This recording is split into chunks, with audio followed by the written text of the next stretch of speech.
Nico et Julie. Paranormal, ça fait un peu peur quand même. Mais on adore ça. 8FM. Salut la team, vous êtes toujours sur Nico et Julie Paranormal, votre émission spéciale dédiée au mystère et à l'étrange. Si vous voulez faire comme Marguerite, envoyez-nous un mail directement à paranormal@vibration.fr ou paranormal@8fm.fr pour passer dans l'émission. Et maintenant, c'est l'heure de la chronique de l'étrange, la chronique de Julie. Alors ça parle de quoi cette semaine ? Eh bien, ça va parler d'un poltergeist. Encore un, allez, let's écoute, go, je me on suis aime dit que ça. faisait longtemps. On aime ça les On poltergeists. aime bien les Mais oui, poltergeists. mais oui, tout à fait. Alors vas-y, raconte. Eh bien, chers auditeurs et Nico, imaginez-vous dans le Tennessee rural du 19e siècle. Une famille prospère, une ferme isolée et un calme apparent. Mais derrière cette façade paisible se cache l'une des affaires les plus célèbres et terrifiantes de l'histoire paranormale. Ce soir, je vais vous raconter l'histoire des phénomènes de la maison Bell, une série d'événements étranges et effrayants qui hantent encore l'esprit de ceux qui la connaissent. Le décor est posé. N'est-ce pas ? L'histoire commence en 1817 dans le comté de Robertson, au nord du Tennessee. La famille Bell mène une vie tranquille sur leur vaste domaine agricole. John Bell, le patriarche, est un homme respecté, connu pour sa droiture et son sens des affaires. Sa femme Lucy est tout aussi admirée pour sa générosité et son dévouement à ses enfants. Avec leur, accroche-toi bien, 9 enfants. Ouf. Eh bien oui, on est au 19e. Hein. Avec leurs 9 enfants, les Bell forment une famille modèle dans cette région rurale où chacun se connaît et où les rumeurs circulent rapidement. Mais derrière cette apparente harmonie, une menace sournoise commence à s'immiscer dans leur quotidien. Tout commence par des phénomènes discrets, presque anodins. Un soir d'été, John Bell aperçoit une silhouette étrange au bord de son champ de maïs. Un animal, pense-t-il. Mais alors qu'il s'approche, il réalise que ce qu'il regarde n'a rien de normal. Une créature imposante, mi-chien, mi-loup, avec des yeux brillants, le fixe. Pris de panique, John prend son fusil et tire. Mais lorsqu'il se rapproche pour voir s'il l'a touché, la créature a disparu, ne laissant aucune trace derrière elle.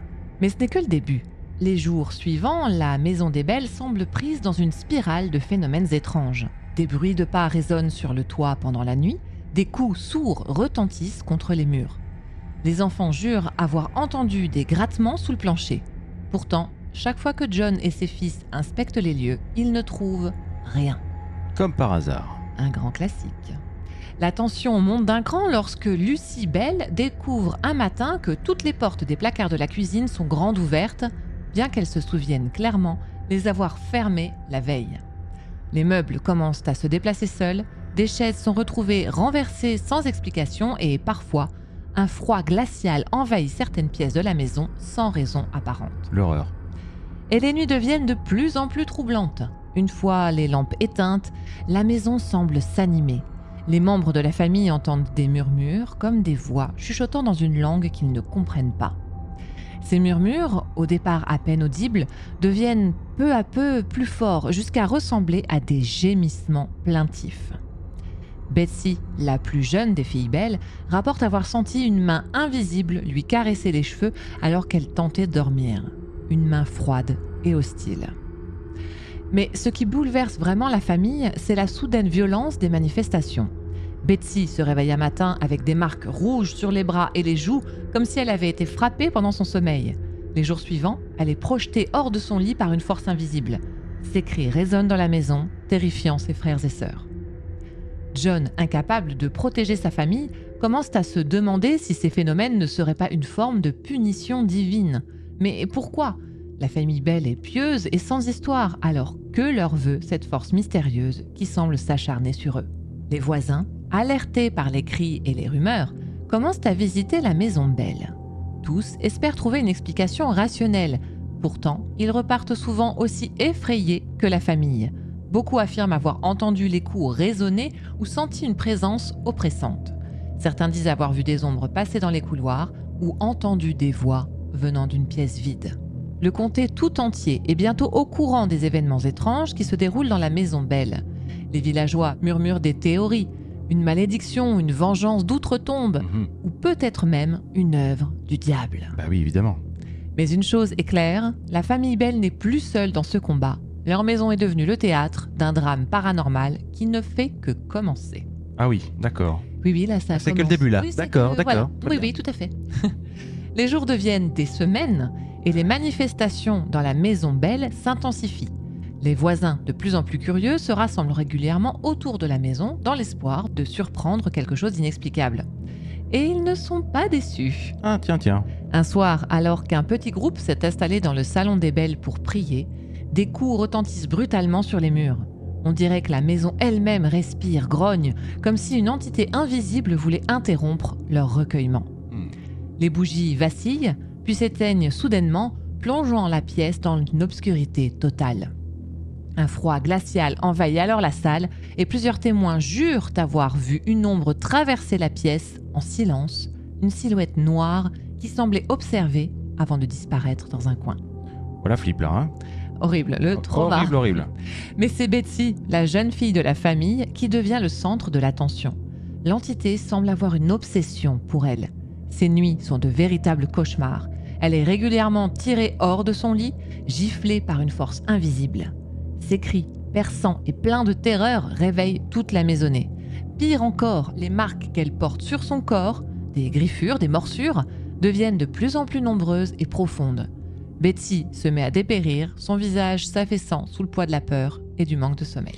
Mais moi, je reste pas chez moi dans ces coups de temps-là. Moi, il suffit Bah- d'une fois, je me fais griffer une fois, je Oui. m'en vais. Hein. Mais je sais pas s'ils avaient réellement le choix, en fait. Peut-être, oui, c'est vrai, Ouais. remarque. Hein.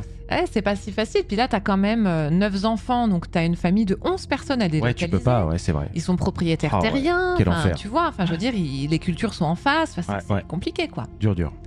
Alors, désemparés, les Belles se tournent vers l'église. Un pasteur local, James Johnson, accepte de passer une nuit dans la maison pour observer les phénomènes. Avec sa Bible en main, il se joint à la famille pour un dîner. Tout semble calme, presque trop calme, jusqu'à ce qu'une assiette vole littéralement hors de la table et s'écrase contre un mur. Alors que la nuit tombe, le pasteur est réveillé par des coups violents qui retentissent sur les murs de la chambre où il dort. Une force invisible arrache la couverture de son lit. Johnson, pourtant un homme de foi inébranlable, quitte la maison au petit matin avec un visage blême. Il déclare aux Belles qu'ils sont effectivement en présence d'une entité surnaturelle et qu'il leur faudrait un miracle pour s'en débarrasser. Allez, salut, c'était bien. Hein. Allez, c'est ciao, démerdez-vous avec votre machin. Plusieurs semaines après la fuite du pasteur, la voix finit par se présenter. Elle affirme être Kate, l'esprit d'une femme morte il y a longtemps. Elle accuse John Bell de crimes passés, bien que ce dernier nie tout en bloc. « Tu paieras pour tes péchés », déclare l'entité avec une haine palpable.